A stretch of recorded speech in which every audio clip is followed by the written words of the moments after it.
ఏపీలో blue flag గుర్తింపు ఉన్న బీచ్లో ఒకటి రుషికొండ బీచ్. రోజు కూడా సగటున 50,000 మంది వరకు కూడా పర్యాటకులు వస్తారు.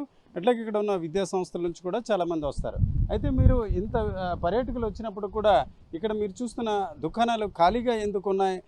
పర్యాటకులు రాక జిల్లా జరుగుతుందా అని అనుమానం కలుగుతుంది. నిజానికి పర్యాటకులు వచ్చే అవకాశం ఉంటుంది. కానీ ఏపీ టూరిజం శాఖకు సంబంధించిన అధికారుల పర్యవేక్షణ లోపం, అన్నిటికంటే మించి కోర్టు వివాదాల నేపథ్యాన చాలా వరకు దుకాణాలు ఖాళీగా ఉన్నాయి. ఇప్పుడు మనం చూస్తున్న ఈ 5 దుకాణాలు కూడా దాదాపుగా 6 ఏళ్ల క్రితం ఒక కాంట్రాక్టర్కి కేటాయించడం జరిగింది.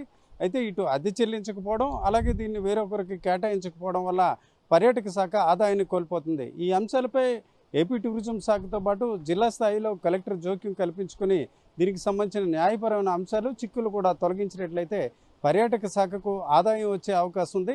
నిజానికి చూసుకుంటే ఇతర ప్రాంతాల్లో ఏపీలో ఎలా ఉన్నప్పుడు కూడా విశాఖలో ముఖ్యంగా చూసుకుంటే రుషికొండ బీచ్లో చాలా వరకు పర్యాటకులు రావడమే కాకుండా ఆదాయం కూడా వచ్చే పరిస్థితులు ఉన్నాయి. కానీ దీనికి భిన్నంగా ఇక్కడ పరిస్థితి నెలకొంది. ఏపీ టూరిజంకి భారీ ఎత్తున ఆస్తులు ఉన్నప్పుడు కూడా ఆదాయం రాని పరిస్థితికి ఇది ఒక నిదర్శనంగా కూడా మనం చెప్పుకోవచ్చు.